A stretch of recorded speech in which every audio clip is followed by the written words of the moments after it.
Indiana Fever preseason has officially come, and it has officially gone. The Indiana Fever did finish the WNBA preseason undefeated. Caitlin Clark is pulling up from distances that shouldn't even be legal, while Lexie Hull is quietly becoming the Fever's not-so-secret fourth-quarter weapon. One insider said it best: "I think Caitlin Clark may have even increased her range. She's shooting the deep ones like..." The Indiana Fever close out the preseason 3-0, victory against the Mystics, victory against the Brazilian national team, and another victory this afternoon against the Atlanta Dream. They're nothing. In their final preseason game, the Indiana Fever completed a perfect 3-0 sweep, but not without a little drama. A scary injury, surprise heroics, and even some eyebrow-raising comments from their opponents. From jaw-dropping performances to unexpected storylines, this is... When I watch the Fever, even when they're not at their best, one thing I can't help but think is that they're just going to run teams off the floor and destroy them with their firepower. They just have so many players that can beat you and can score. And, Duana Bonner didn't even start this game. Sophie Cunningham started in her place. The full story behind Indiana's perfect preseason finale against Atlanta. Less than 24 hours before the game, Caitlin Clark's status was suddenly in doubt that she collided with a practice player during the team's final workout, hitting the same leg she'd previously strained.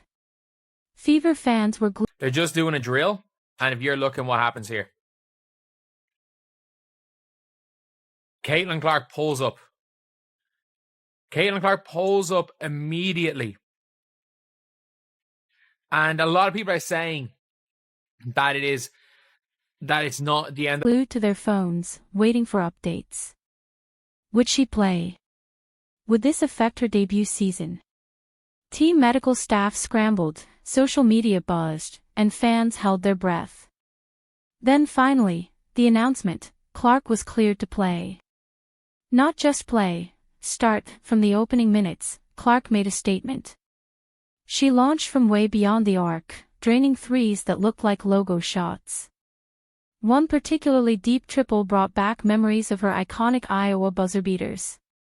Defenders could only watch as... Coach just mentioned you've been limited in practice this week. Just how are you kind of working back from that leg injury? Yeah, I think taking my time. I feel really good, honestly, and excited to get out there and play again tomorrow, work on things that we need to work on. And yeah, Maria's been great. Our medical staff's been really helpful. But I feel really good, honestly. The ball dropped through the net. By the end of the night, 13 points, 7 assists, 6 rebounds, in just 23 minutes. Injury.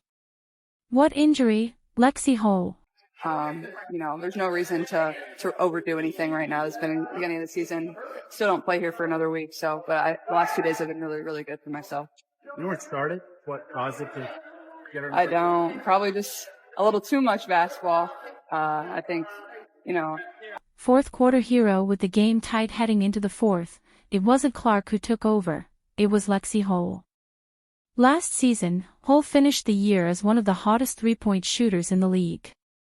But with big-name free agents arriving this off-season, she's been coming off the bench. This game. Different story. Guards it. So second attempt, same spot, same result for Maya Caldwell. That's Caitlin Clark, top of the key, and drains her first triple of the... Hull looked confident. Aggressive. Ready. She scored 11 of her 14 points in the fourth quarter alone, splitting defenders, pulling up with ease, and locking down on defense. Her energy was contagious, and her timing impeccable. Coach Stephanie White said it best: when you accept your role like Lexie does, you can't allow it to put you in a box. Hull didn't just fill a role, she broke out of it. Technical foul. Natasha Howard gets the bucket. Step back triple. Kelsey Mitchell to the rim. Well, that's Caitlin Clark, top of the key, and drains her triple. Wow. Clark shows her fire, but not everything went smoothly. Midway through the second quarter, Clark picked up her first technical foul of the preseason. After a missed foul call led to an Atlanta fast break, she slammed the ball off the hoop stanchion in frustration. Ref didn't hesitate, tack on Clark, but in stepped veteran Sophie Cunningham, who pulled Clark away before things escalated. A veteran move, and a sign of this team's growing chemistry. Moments later, Cunningham faced her own challenge, rolling her ankle after landing awkwardly. She left the game and didn't return, later listed with a right ankle injury.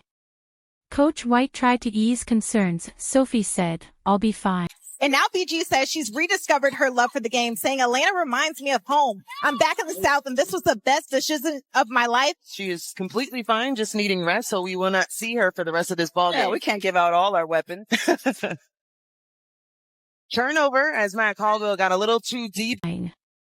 She was already getting in the cold tub. But her status for the season opener remains uncertain.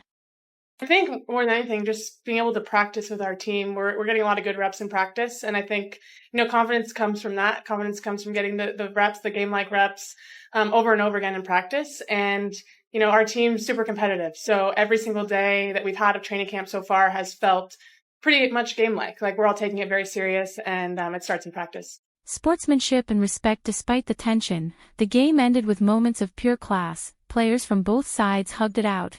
None more talked about than the embrace between Clark and Brittney Griner. Fans praised the moment, with one comment summing it up: "Great respect from Clark and Griner." This is the kind of sportsmanship that builds the culture of a league. What this perfect preseason tells us: the Fever finished 3-0 in the preseason. But what does that really mean? This isn't just about wins, it's about signs of something bigger. Clark looks ready, Hull is blossoming at the... It's like, nah, shoot that thing when you open. Lexie Hull getting downhill, finds the bucket and one, as this will be the largest lead for Indiana. Chemistry is real. Their first test comes May 17th against the Chicago Sky, live on ABC. And Chicago will come prepared. Expect defensive schemes specifically designed to shut Clark down. Meanwhile, all eyes will be on Cunningham's ankle and whether she suits up for the opener. Final thoughts: what makes this Fever team special isn't just Clark's range or Boston's presence in the paint. It's the depth. The grit. The way this team faces adversity, together. Lexie Hull's breakout.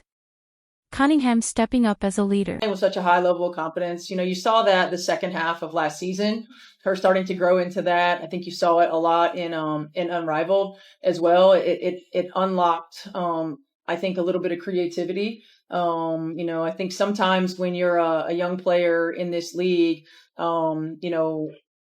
when you accept your role, as Lexie does, you can't allow it to put you in a box, right? Like your role can change throughout the course of a season. Your role can change throughout the course of a career. It's going to be an exciting season. I think more than anything, we're a deep team. And I think everyone's really bought into trusting the process this season. It might not start off super pretty, but we know that putting in the work, putting in, trust into the coaching staff, trusting each other, that by the end of the season we'll be exactly where we want to be. So just excited, with the progress we've made even over just 3 games. Lexie does. You can't allow it to put you in a box, right? Like your role can change throughout the course of a season. Your role can change throughout the course of career. So you want to be able to stretch and expand. And I think Lexie's done a really good job of putting herself in position for that, running actions for her, allowing her to decision make. Hell, I think in the Washington game, we had her playing some point. So it's a tribute to the work that she's put in, the confidence that she's built with her discipline and work ethic in the off season. And you trust her on the floor. You trust her to make the right play and make the right read. Clark playing through pain and frustration. They've already shown fire, chemistry, and composure. Are they ready to make noise in 2025? The question isn't if. The real question is, how loud will that noise be? If you're hyped for the season, comment "I've got the fever" below. Don't forget to like, subscribe, and hit the bell so you don't miss a single update. Click the video on your screen now, and we'll see you in the next one.